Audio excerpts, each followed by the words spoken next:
주님의 은혜와 사랑이 함께 하시길 바랍니다. 새해 첫 주일 아침이 선물처럼 왔습니다. 예배 자리에 우리를 불러주신 주님을 찬양하고 경배합니다. 연초부터 여러분 알듯이 참 많은 일이 벌어졌어요.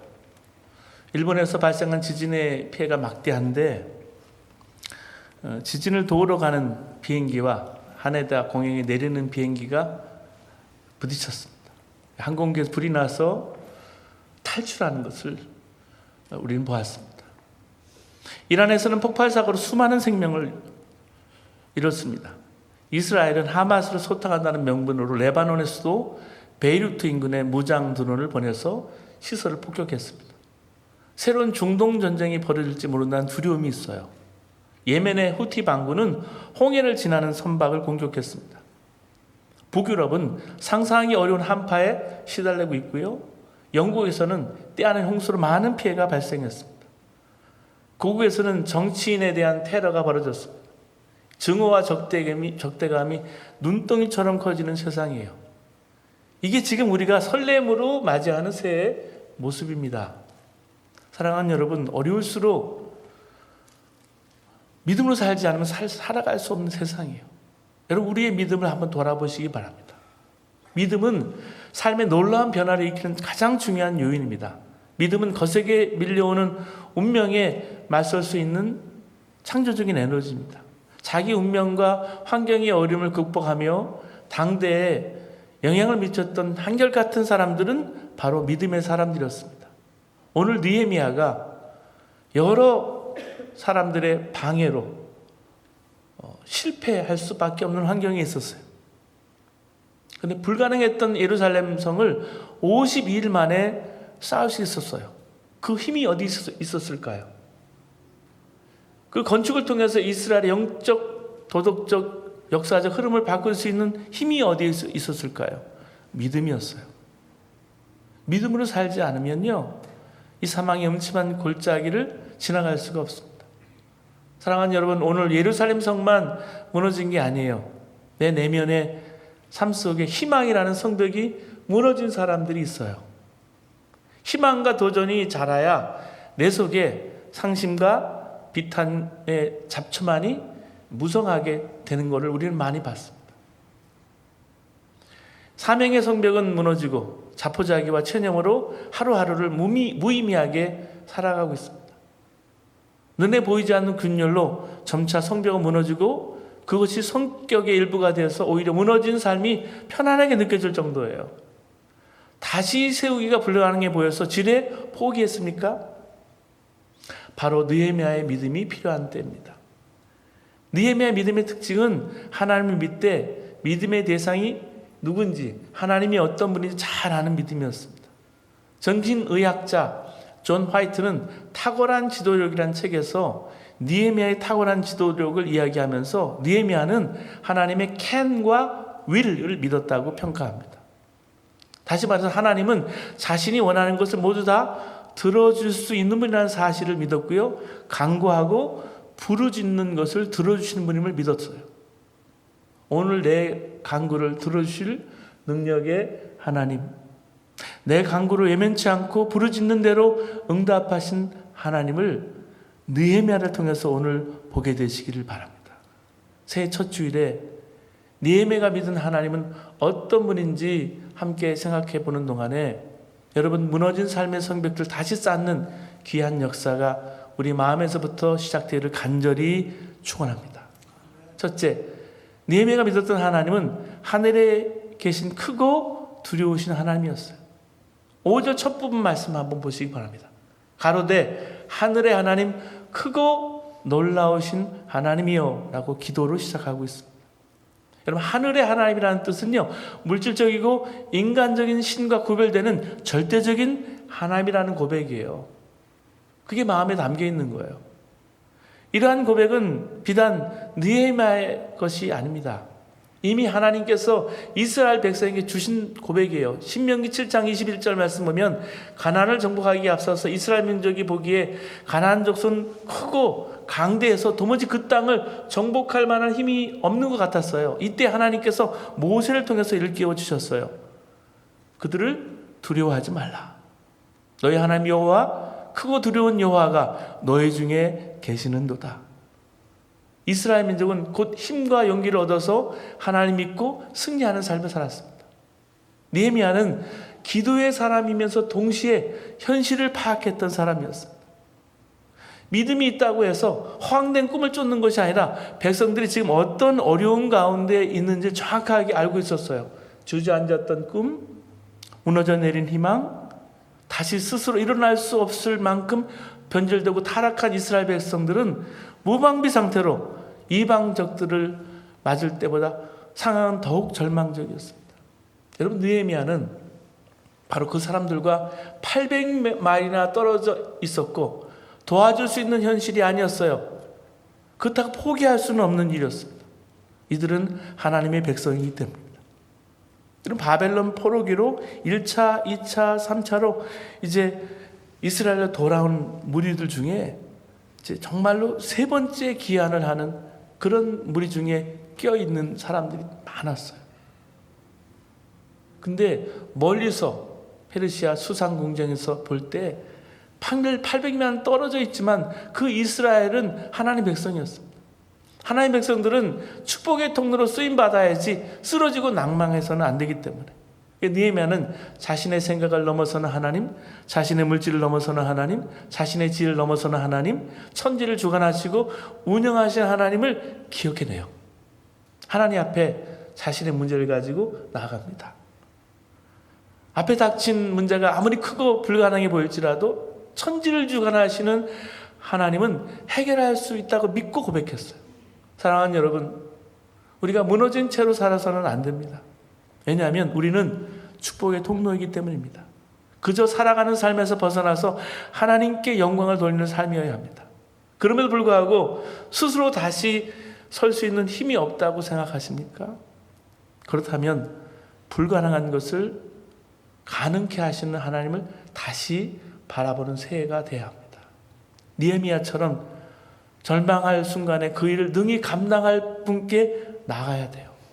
문제가 아무리 크고 해결이 불가능해 보일지라도 내가 믿는 하나님이 문제보다 크세요. 문제가 처음에는 커 보이지만은요, 그 문제 뒤에서 역사하신 하나님이 더 크세요. 능히 다스릴 수 있는 전능하신 하나님이라는 사실을 믿는 믿음만 변함없다면 문제는 더 이상 크지 않아요. 태풍 가운데 바다 위를 걸어오신 예수님을 베드로가 보았어요. 베드로가 예수님께 말합니다. 나를 명해서 무리를 걷게 하소서. 이 말 속에 자연을 통치하시는 전능하신 신, 베드로를 향하여 인생의 무리를 걷게 하신 능력의 하나님에 대한 믿음과 기대가 있었기에 베드로가 이렇게 고백할 수 있었어요. 무리를 걷게 해달라. 주님께서 베드로를 향해서 무리를 걸으라 하셨을 때 베드로가 무리를 걸었습니다. 근데 좀 전까지만 해도 크신 하나님을 바라봤던 베드로가 태풍이 몰아치고 파도가 밀려온 걸 보니까 태풍이 크게 보이기 시작하는 거예요. 무리를 걸을 수가 없었어요. 파도가 두려워졌습니다.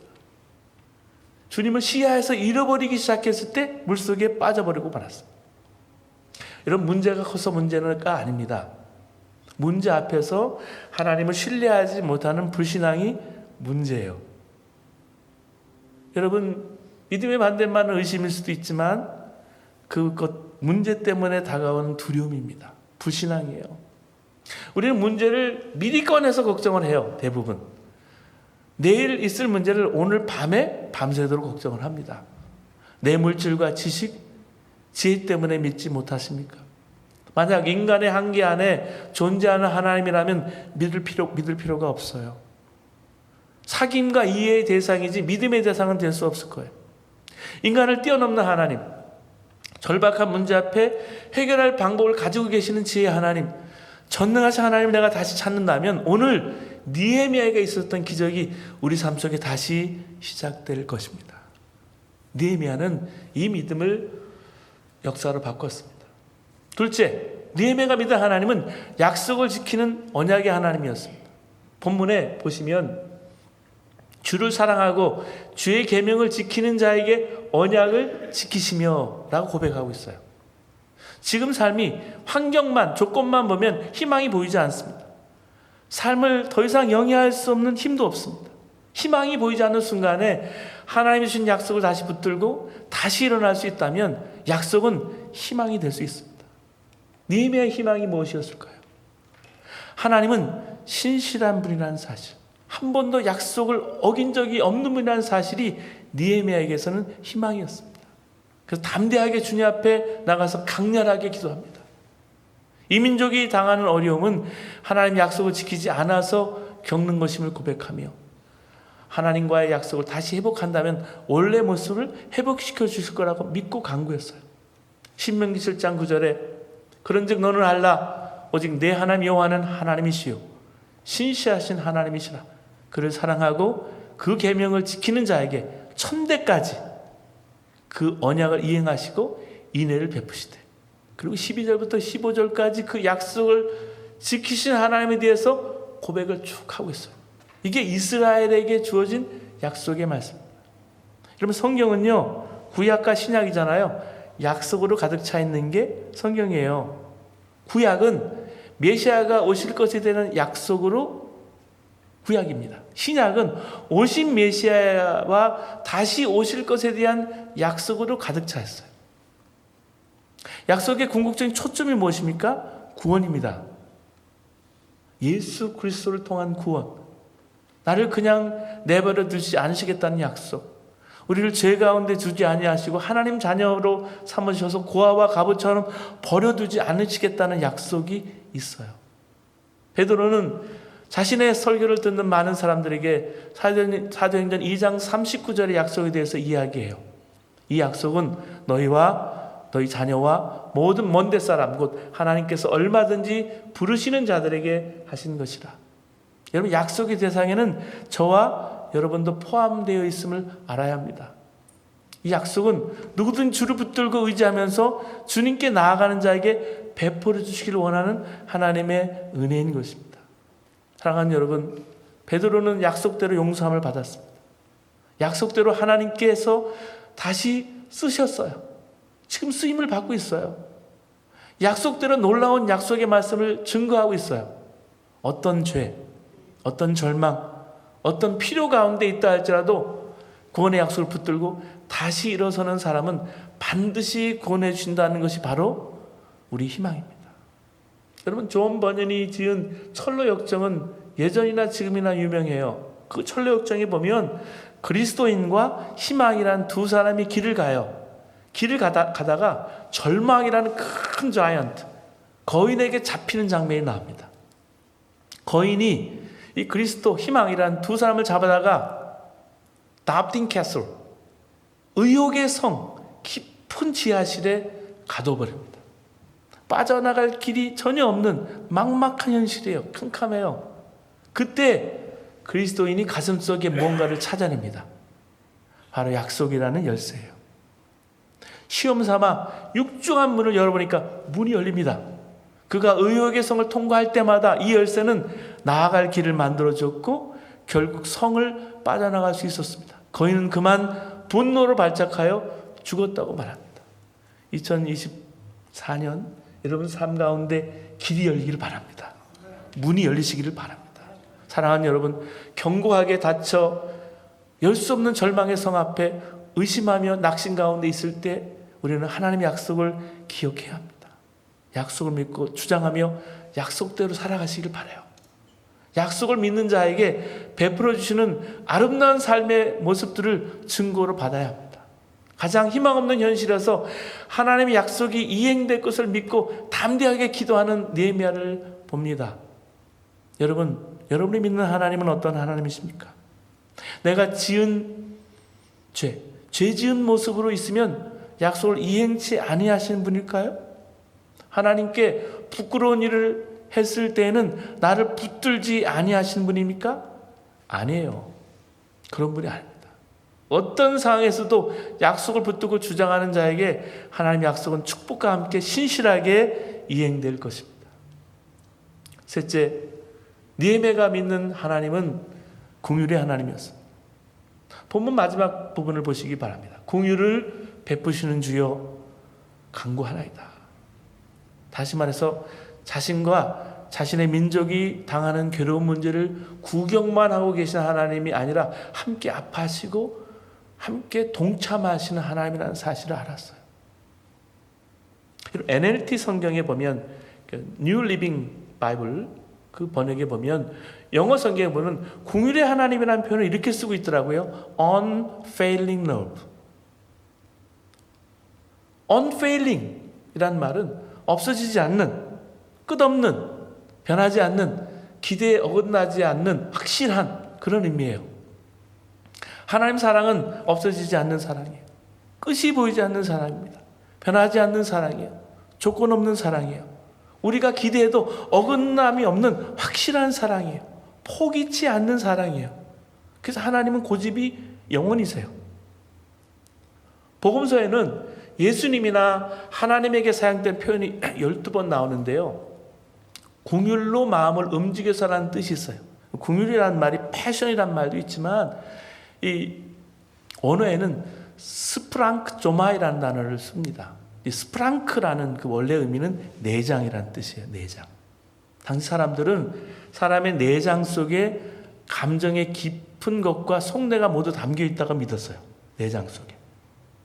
파푸아 뉴기니아의 어느 종족은 마음이 여기 있다고 생각하지 않고 이렇게 어깨에 있다고 생각해서 어깨라는 표현을 쓰는 것과 같이 뭐 다 종족마다 다르지만 그 당시에는 내장 속에 이게 마음이 담겨 있다고 믿는 거예요. 주님께서 긍휼히 여기시다는 것은 주님의 가장 깊은 내면, 가장 여리고 상처받기 쉬운 곳까지 다다른 아픔과 고통을 함께 우리 아픔에 참여하고 있다는 거예요. 여러분, 긍휼에 해당되는 히브리어는 라카밈이라는 단어입니다. 죄송해요. 하나님의 자궁이라는 뜻입니다. 하나님이 백성을 향해서 마음을 움직이실 때 하나님의 자궁은 깊은 곳까지 움직이시고 요동하시는 분임을 그렇게 뜻하는 표현을 그렇게 쓰는 거예요. 주님의 긍휼이 얼마나 깊고 강력한 감정인지 하나님의 자궁이 움직인다는 식으로 밖에는 표현이 안 되는 거예요. 여기에 하나님의 온유와 친절이 거기 숨어 있습니다. 감정과 정서와 열정이 거룩한 사랑 안에 하나가 되어 나타납니다. 하나님 마음이 긍휼로 움직이실 때 모든 사랑의 근거가 활짝 열리고 거대하고 마르지 않고 다함이 없는 하나님의 온유함으로 나타나요. 제가 신학교 다닐 때 입구에 기도실을 제가 자주 찾았어요.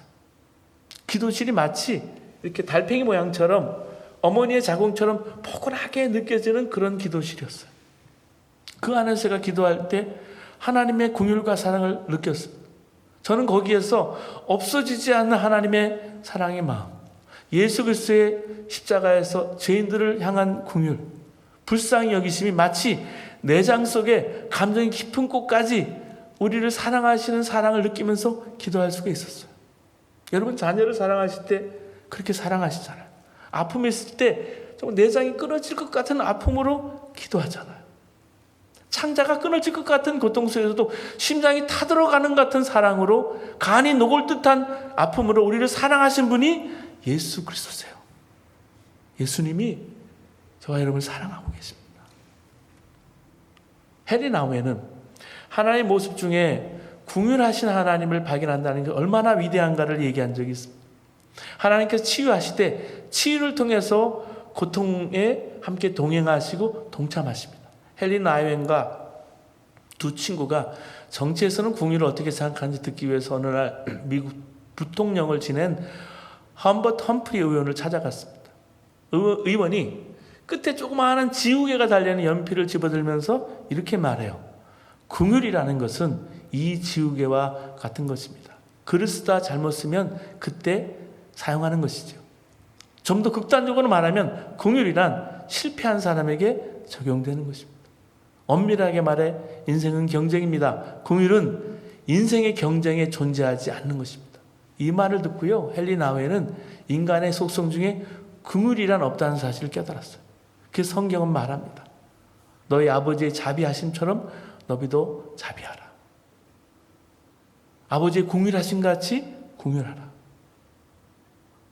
긍휼이 없는 자는 긍휼이 없는 심판으로 내가 너희를 대하리라. 여러분, 맞습니다. 긍휼은 인간의 속성이 아니에요. 그렇지만 하나님은 긍휼 그 자체이십니다. 하나님 속성 중에 긍휼이 있다는 것은 우리를 보고 그냥 지나가지 않으시고 우리의 죄를 공감하시고 자신의 아픔처럼 받아들이신다는 그런 의미예요. 그렇기 때문에 하나님께서는 우리보다 먼저 나서십니다. 하나님은 당신의 마음이 아프기 때문에 먼저 구원의 방법을 펼쳐 보이신 거예요. 여러분, 어려움은 겹쳐서 오잖아요. 겹쳐서 올 때가 많아요. 믿음으로 살아가기에 방해하는 것은 어려움의 그림자를 통한 두려움입니다. 제가 중가주에서 2001년부터 목회를 했는데 산타마리아라는 지역에서 산타바하라 위입니다. 전원도시인데 한국인이 많지는 않아요. 저 자신도 어렵게 교회를 세워나가고 있었어요. 교회를 개척해서 재개척했는데 1년 만에 문을 닫는 거예요. 제가 갔는데 집사람하고 유월을 끌고 아이들을 데리고 그냥 목사 인터뷰고 뭐고 없었어요. 그냥 제가 가면 시작하는 거예요. 교회를 세워나가는데 목회가 쉽지 않았어요. 물론 재정적으로도 그렇고 그야말로 올인을 해야 되는 거예요. 근데 고국에 있는 집안에 갑자기 어려운 일들이 겹쳐서 파도처럼 일어나는 거예요. 돌아가신 아버님이 스트로크로 뇌경색으로 쓰러지셨어요. 그 후에 당뇨로 인한 합병증, 눈이 멀 정도가 돼서 여러 차례 수술을 받게 되었어요. 동시에 제 남동생이 갓 낳은 아이가, 조카가 심각한 심장질환과 폐렴으로 누워 있었습니다. 그 와중에 큰아이 요한이가 제 집사람과 함께 오다가 급한 콜이 왔어요.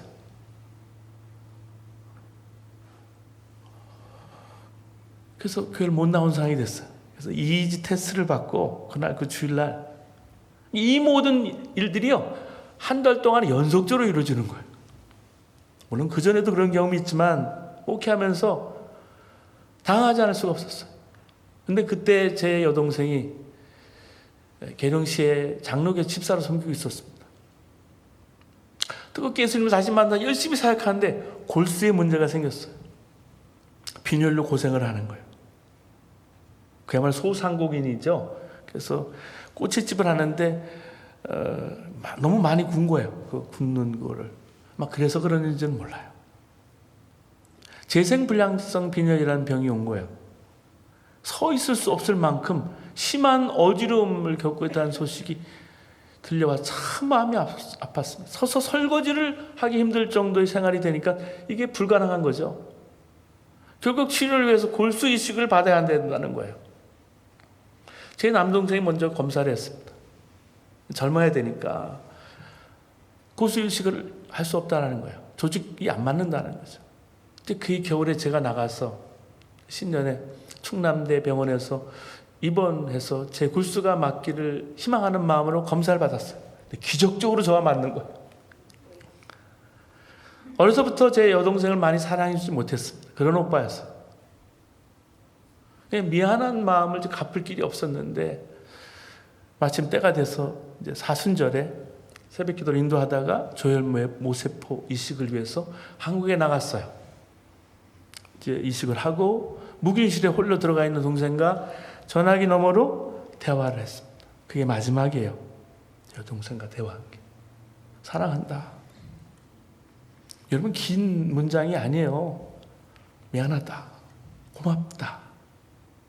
단순한 말을 주고받는데 그렇게 눈물이 났어요.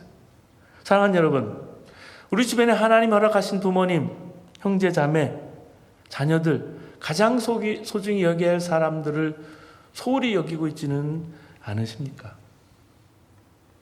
주변에 여러분들이 또 여러분들이 아픈 것을 또 봐요. 요새는 마음이 아픈 분들도 그렇게 많아요. 제가 장례식도 여러 번 집례를 해봐요. 사람들은 장례만 치르면 마음의 상처와 아픔도 다 사라진 줄 착각해요. 어떤 사람들이 용기를 잃고 있는 사람에게 이렇게 생각하는 사람도 있어요. 당신은 얼마나 저주를 받았기에 한 달이 안 되는 기간 동안 그렇게 아픔이 많고 집안이 풍비박산이 난 것처럼 어려움을 당하느냐. 무슨 죄를 그렇게 많이 지었냐. 흉보는 말하는 사람들도 있어요. 목사님 집안의 우환은 되도록 얘기하지 마세요. 덕이 안 됩니다. 은혜가 안 됩니다. 여러분, 예전 같으면 힘든 일 당한 사람에게 하나님은 자비로우신 분이라고 기도하고 권고했을 거예요. 하지만 당장 우리 자신이, 내 자신에게 여러 가지 일이 일어날 때 하나님은 자비로우신 하나님이 아니라고 생각이 돼요. 인생을 다시 살아갈 근거를 찾을 수가 없어요. 저만 따라다니면서 괴롭히는 것 같아요. 비 오는 날 버려져 있는 신문 조각 같은 느낌, 누군가 밟아서 버려서 찢어진 신문 조각 같아요. 그때 제 머릿속에 스쳐 지나간 성경 구절이 있었습니다. 그리스도는 우리의 머리요, 우리는 그의 지체라, 그의 몸의 지체라.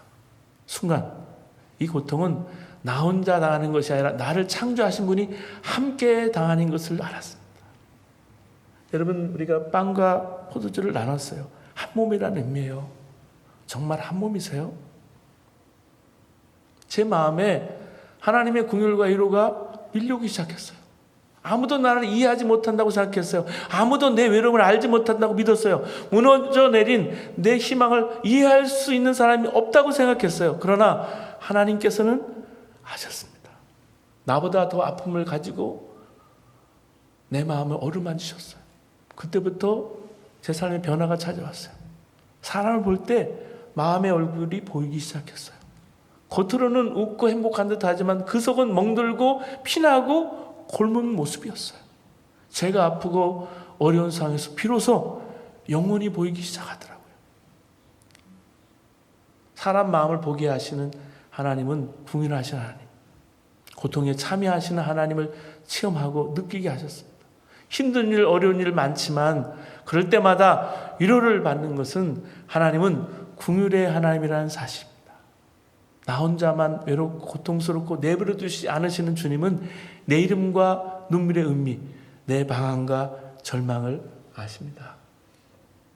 느헤미야는 백성의 비참하고 고통스러운 마음만큼 동참하실 줄을 믿었어요. 그래서 그는 하나님께 간구합니다. 불가능한 일을 요청합니다. 하나님, 이 백성의 성을 회복시켜 주십시오. 주님은 하실 수 있습니다. 기도가 강력했고 지속적이었습니다. 예레미야는 애가를 통해서 내 고초와 재난, 곧 쑥과 담즙을 기억하소서. 내 심령이 그것을 기억하고 낙심되거나 중심에 회상한즉 오히려 소망이 있음을 여호와의 자비와 긍휼이 무궁하시도다.